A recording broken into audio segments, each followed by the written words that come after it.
Hi, I am Dr. Z, greeting you in light, love, peace, and harmony. 25 Days to Living Your Happiness by Dr. Zaid Abdul-Karim. Dr. Z. Introduction. Everyone wants to be happy. Some people look for happiness in external things. The more possessions they attain, the more happiness they perceive. There's a bumper sticker that reads, "The one who dies with the most toys wins." Now, I'm not sure if that statement is true. However, everyone's entitled to their own perspective. For me, though, happiness is not related to external material things. Although we love material things, I believe true happiness comes from within, and only from within. There are many people who earn a lot of money and have many possessions, yet they're not happy. Something is missing in their lives. Something from within their soul, heart, and mind is missing that keeps them from being happier. What if you could deliberately project your energy on a daily basis and invite people and happenings in favor of your happiness? Would you commit yourself to doing what was required? This book is written to help you connect with your inner self and find, practice, and live your happiness and peace of mind. After 8 years of research with training participants and reflections on my own human experiences, I've reached a few conclusions. First, it appears that a person's ego, unhealthy ego based in fear, doubt, and worry, are great contributors to unhappiness. Second, it appears that happiness is a concept related to the abstract world of spirituality. Third, contrasting values, beliefs, and attitudes of a negative ego, which is fear, and a positive spirit, which is love, carry certain energies that will manifest in physical form eventually. Fourth, there are concrete ways to move toward development of your soul or higher self on a daily basis. These conclusions are outlined throughout this book. This book offers a brief discussion on how ego and spirit can show up in everyday interactions through attitudes, feelings, and behaviors. This introduction is a foundation to clarify the concepts and how they may apply in your life. The remainder of the book offers you daily reading and exercises to focus your attention, energy, and points of attraction in the spiritual direction. The love energies of spirit outlined in this book are ordered in a progressive manner from lowest to highest. By being aware of these energies and the progressive scale, you can change attitudes and behaviors to create greater happiness. Before publication, 6 persons agreed to do this book as research participants, and offer their reflections as data as a validation of these techniques. Some of their thoughts and feelings are written toward the end of selected chapters under the heading Experiences in Spirit. Also, I've included notes from my journal as I did the book with them. Thank you to all research participants. I've excluded their names to protect them from exposing personal information in their comments. Methodology. The method for applying this information is reading one chapter, doing the exercises, and writing a journal entry every day. Through this process, you will be moving with and attracting more positive energies. Consequently, you will be living more of your happiness. Each day, you'll experience growth in strength and intensity. After 25 days, you will have created new habits for yourself in a positive direction. There are at least 3 ways to use this book. One way is to start at the beginning and read one chapter each day.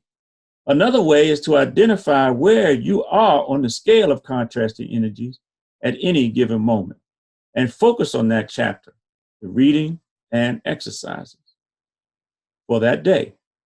For example, if you are feeling frustrated, Then you could focus on the day of patience to change your vibration. Third, you could allow yourself to be guided by opening the book to any page and do the reading and exercises for that day.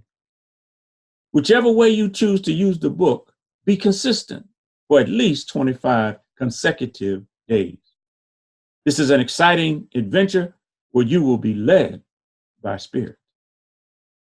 As you do your daily reading and exercises, you are encouraged to keep a written journal to track the changes that occur in your thoughts, feelings, attitudes, behaviors, and results.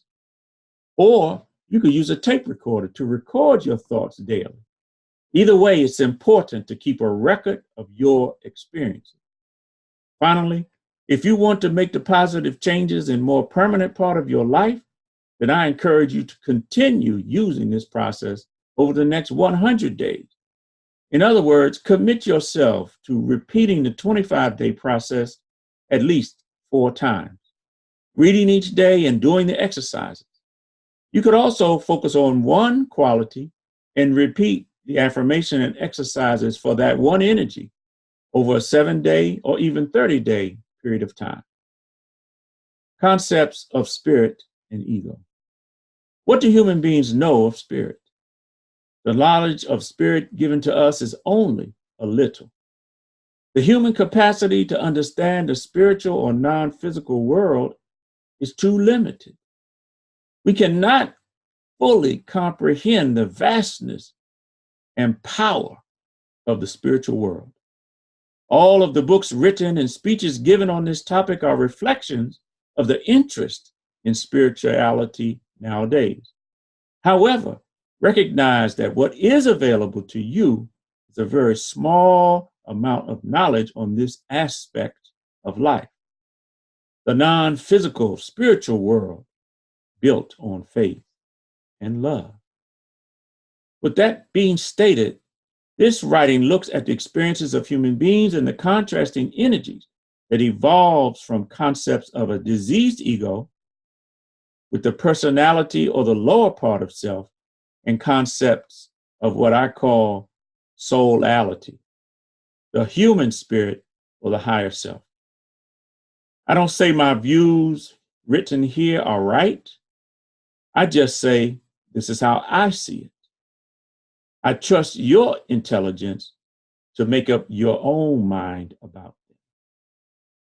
Over a 3-year period, I asked training participants, what shows up in attitudes and behaviors when people bring their ego to you?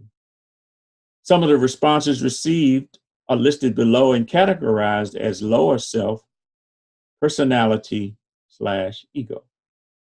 Being selfish, finding fault, seeking approval, desiring control, being judgmental, being rigid, blaming others, expressing guilt, behaving arrogantly, being critical, being defensive, worrying, being ungrateful, complaining, resisting what is, feeling insecure, feeling self-doubt, exhibiting superiority, exhibiting inferiority, being complacent, envying, and jealousy.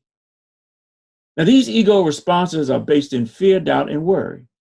The diseased ego is afraid it will lose the attention in the moment. It is afraid it will be ignored. Sometimes fear shows up as fear of failure, fear of rejection, fear of the unknown, fear of success, etc. Any of these fears are like a big bowl filled with garbage. When eaten, the mind, heart, and soul is impacted negatively. Once the fear is digested, the ego-based attitudes, feelings, and behaviors show up. What do you notice about these ego-based terms? They're all negative, aren't they? Likewise, the energy coming from them is negative. Certainly, some degree of fear is healthy. The mortal fear is fear of losing one's physical life. It makes sense to fear walking out in front of a car traveling 70 miles an hour. Even more important is the fear of displeasing our guardian creator, who sustains life. This type of fear comes from a sense of worth, obligation, and excellence. We want to live up to the human excellence that the Almighty put in us and expects from us. However, the fear we're talking about in this book can be unhealthy and dominate one's life. These energies are ignited by the kinds of questions the ego asks, such as, what's in it for me? What do I get? How does it make me look? A self-centered perspective begins to dominate every interaction through thoughts and feelings, which lead to behaviors and results consistent with the negativity. This is the diseased ego, unhealthy ego. Additionally, I asked the same question regarding spirit. What attitudes and behaviors show up when someone approaches you from their spirit? The responses are listed below and categorized as higher self, soulality, desire to serve. This is spirit, desire to serve, responsibility, trust, patience, humility, passion, acceptance of what is, self-approval, courage, kindness, flexibility, gratitude, defenselessness, happiness, learning, freedom, joy, and appreciation. These qualities of spirit can be wrapped up in the word love. When a person is operating from love, many of these positive perceptions and attitudes show up. They tend to attract people and positive outcomes to you. The questions spirit asks are, how can I help? How can I serve? How can I contribute to make things better? Scale of contrasting energies. As I continued this inquiry with people over the years, I began to see these two sets of answers as distinct energies. For example, consider the energies as cause and the outcome as effect. By putting energy into X as the cause, then you get an effect. I concluded that energies are points of attraction. Similar to what we put our energy into, we attract whatever we put our attention on. The two columns of contrasting energies and points of attraction have been written below as a chart. They are not meant to be an all-inclusive list of diseased ego or spirit energies. However, they do convey the contrast between some ego fear and some spirit love-based perspectives. Contrasting energies and points of attraction. So on the left side is the ego, the diseased ego list, which is based in fear, doubt, and worry. And at the bottom, it starts with selfishness. Selfishness energy leads to domination. Domination leads to isolation. Isolation leads to past, a perspective on the past, living in the past. It leads to doing, where you just have to do all the time. Leads to perspectives of difficult, that things are difficult. And when we think things are difficult, that leads to energies of powerlessness, thoughts and feelings of being powerless, which leads to this perspective of victim mentality. And when you can become a victim in your mindset, then that tends to take all and one can become rigid. Rigidity leads to dissatisfaction. And this dissatisfaction leads to holding on tightly. And when we hold on tightly, then we want to control. What are you noticing about all of these things so far? All of them are negative, and they get progressively negative. Control leads to aggression. Aggression leads to attachment to the outcomes that are wanted. And attachment can lead to devaluation. So many people are devaluing themselves and the value that's been placed in them. Evaluation leads to frustration, frustration to noise, internal noise, external noise. Motion comes next, conflict comes next, constraint, feelings of constraint and sorrow, to pain, emotional pain, to punishment, self-punishment and punishment of others, to judgment, self-judgment, and the worst of it is hatred. I hope you can feel the negative energy just from reading this list to you. And unfortunately, so many people are living in this type of energy.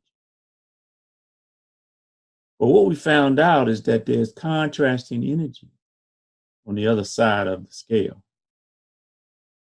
So instead of focusing on selfishness, one can focus on selfless service. Instead of asking, what's in it for me, ask, how can I help?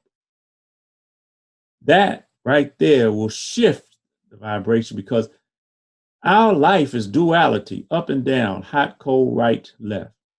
So wouldn't it make sense that our energies would also be dual? So here are the positive energies on the spirit side that's based in love.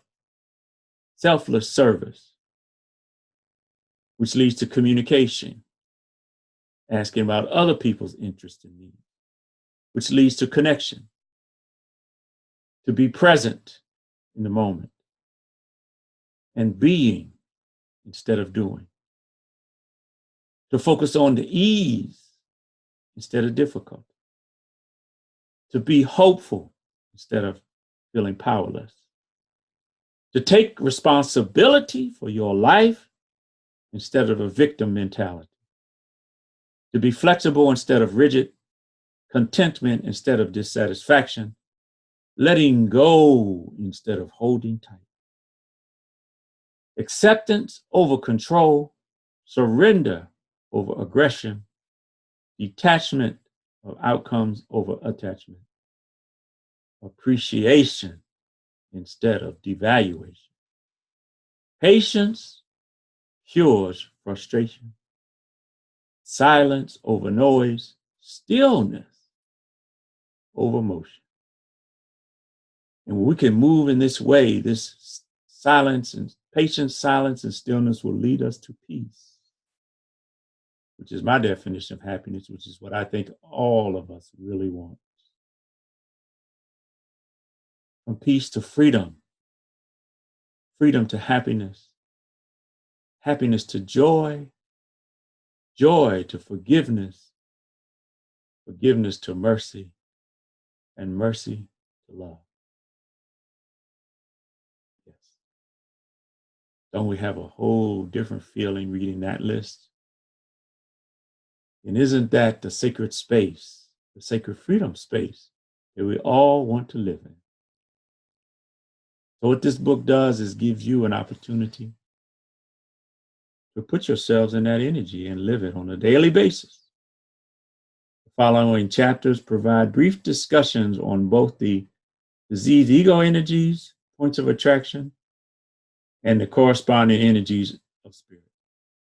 By putting your attention on one spirit energy each day for the next 25 days, you will shift your points of attraction and develop new attitudes, new mindsets, and behavior and habits.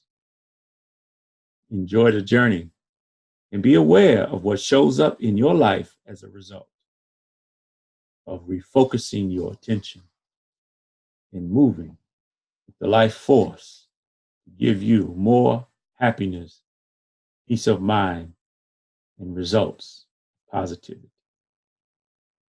Thank you.